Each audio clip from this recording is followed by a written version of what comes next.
Assalamualaikum. Selamat siang, Bu Yas.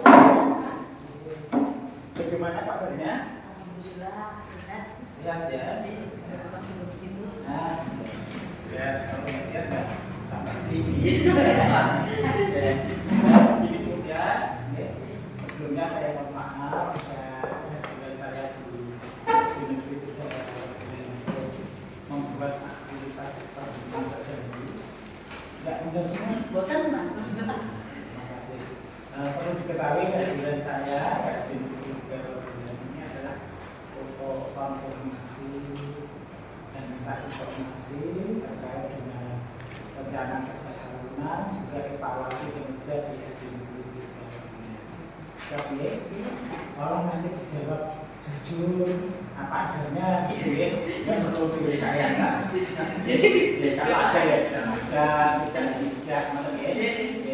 Yang pertama terkait dengan RKT. Tadi saya juga sudah wawancara dengan guru kepala sekolah terkait dengan RKT. Sudah dibuat. Saya juga sudah lihat dokumennya juga. Apakah jenengan juga sudah melihat dokumen RKT? Sudah ya. Kalau menurut Ibu, dokumen RKT itu digunakan untuk apa?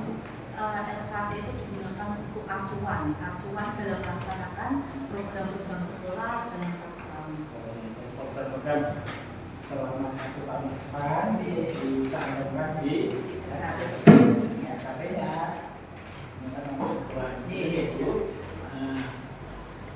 Ibu tahu terkait penyusunan RKT ini dasarnya itu apa? RKT itu yang pertama tentang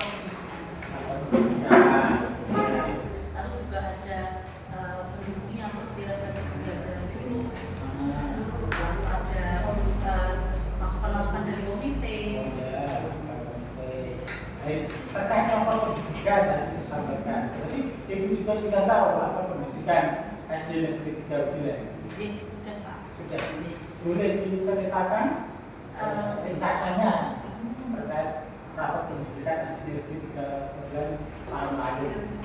Untuk rapat pendidikan, alhamdulillah ini mengalami kenaikan yang tadinya numerasi masih sedang, sekarang sudah baik.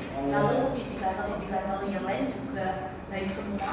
Untuk capaian peningkatan tertinggi itu ada di kualitas pembelajaran. Ya, yang lain juga sudah lebih baik semua Pak. Semua. Iya. Mohon ini bisa dipertahankan untuk tahun-tahun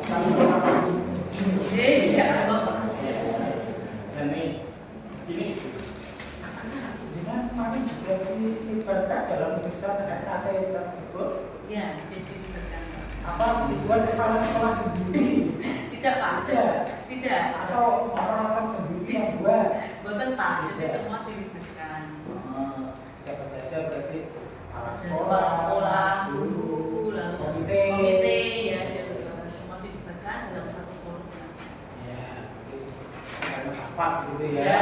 Membahas program yang akan dilaksanakan selama 1 tahun.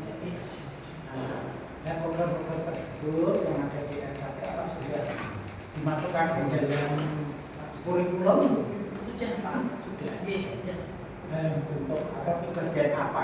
Ada di kalender pendidikan. Di bagian kalender pendidikan ya, terutama uraian kegiatan Ya, jadwal kegiatannya kegiatan. jadwalnya. Ya. Terus ini untuk RKT tadi itu sudah disosialisasikan kok belum? Ya, disosialisasikan ke wali murid juga. Kami juga menempel di buku, dapat pengumuman. Kami juga mempunyai media sosial. Itu kita upload di media sosial tersebut. Jadi semua warga sekolah mengetahui rencana kerja tahunan. Ya, komite juga disosialisasi nggak? Iya. Semua Di semua guru.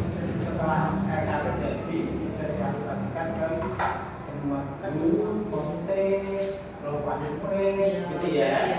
Kalau yang sosialisasi ke wali murid, ya?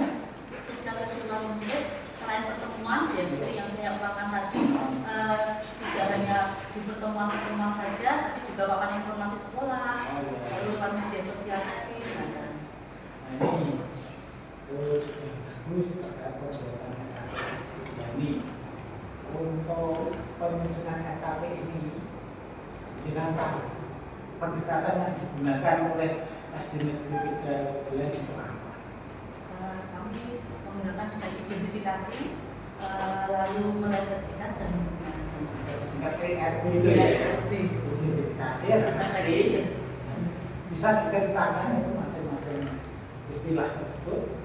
Kalau identifikasi jelas dengan mengunduh rapor pendidikan tersebut, lalu mengidentifikasinya, lalu setelah itu kita ulik lah istilahnya, kita refleksi mengapa nilai seperti ini, seperti itu. Nah itu direfleksikan, lalu yang berikutnya adalah membenahi apa saja yang harus ditingkatkan, apa saja yang harus dipertahankan. Jadi awalnya dari mengambil rapor pendidikan ya, identifikasi dilihat capaiannya, indikator prioritas itu bagaimana kan gitu. Kalau yang identifikasi berarti dicari penyebabnya, mengapa misalnya ada yang buruk itu penyebabnya apa, terus dicari kalau misalnya cari solusinya bagaimana, koordinasi itu programnya untuk mengenai Seperti apa programnya? Ini dalam perencanaan program itu kan ada peningkatan kualitas pembelajaran, ada peningkatan kompetensi pendidik, ada pengadaan atau pemilihan satgas. Ini bisa diceritakan untuk program dari ketiga aspek itu. Kalau untuk kualitas pembelajaran, kami minta penggunaan media agar yang lebih bervariatif gitu. Lalu kalau untuk yang pendidiknya tentu dengan Kombel, penguatan di Kombel, KKG, lalu juga ada platform mandiri itu Pak, apa yang pembelajaran mandiri itu. Lalu berikutnya untuk pengadaan kelasnya, kami pengadaan buku itu. Lalu untuk yang pemeliharaan kita masuknya di pengadaan. Ya, terima kasih Bu Dias untuk informasi terkait RKP. Kita lanjut dengan topik yang kedua yaitu evaluasi kinerja. Nah ini Bu Dias, saya yakin dengan juga sudah dilakukan evaluasi rutin oleh kepala sekolah. Boleh diceritakan evaluasi kinerjanya yang dilakukan di SD Negeri 13 itu bagaimana? Kalau dulu jelas dengan supervisi. Nah, supervisi itu juga ada beberapa yang kita lalui bersama dengan kepala. Itu yang pertama itu kepala melakukan diskusi dulu. Diskusi siapa ya. Lalu untuk setelah itu kita berobservasi. Selanjutnya observasi. Nah, setelah observasi itu juga kita istilahnya ngobrol bareng gitu Pak, di pasca observasi. Apakah semua juga atau hanya dia sendiri yang dilakukan supervisi? Semua guru terjadwal. Oh iya. Jadi semua terjadwal ya. Iya. Bulan ini kok siapa? Lalu memilih mata pelajaran apa? Iya. Pada saat pra observasi itu apa yang dilakukan Bu Kepala Sekolah terhadap perencanaan pembelajaran yang dilakukan? Tentu saja juga observasi itu melihat nanti apa saja yang akan dijadikan cara didik itu, lalu dilakukan saling sharing lah ini diskusi ya, betul, diskusi tentang kelebihannya apa, nanti seperti apa yang akan dilakukan. Dimasukkannya misalnya tujuannya atau indikator tujuan pembelajaran sudah sesuai belum? Nanti medianya kalau untuk materi ini apa kupas langkah-langkahnya bagaimana gitu ya. Pada saat observasi apa Bu Kepala Sekolah duduk di belakang atau bagaimana? Menunggui jelas dari awal sampai akhir ya, di belakang. Itu tidak mengganggu anak? Tidak, anak-anak tetap fokus ke pembelajaran. Jadi sudah disampaikan terlebih dulu ya. Untuk hari ini kepala sekolah akan ikut duduk di belakang. Terus yang pasca observasi itu refleksi Pak, refleksi pembelajaran yang telah dilakukan.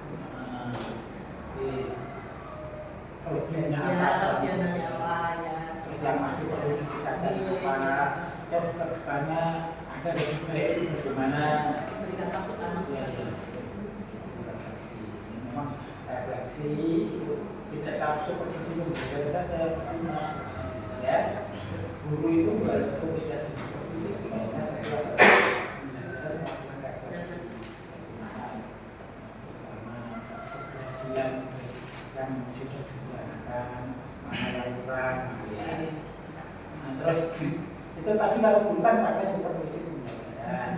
Kalau yang tenaga pendidikan lainnya mampu kalau yang guru itu dengan pengamatan, lalu mereka akan membuat lembar ini ya rencana kerja apa sesuai atau tidak dengan pengamatan tersebut. Jadi masing-masing tenaga pendidikan itu membuat rencana kerja ya. Dan nanti kalau tidak atau sudah selesai membuat laporan kegiatan ya. Jadi berarti kalau itu sumbernya untuk evaluasinya adalah hasil supervisi belajar guru. Kalau yang tenaga pendidikan adalah tadi laporan kegiatan harian itu ya. Nah, terus yang berikutnya komite juga dilibatkan dalam evaluasi tersebut.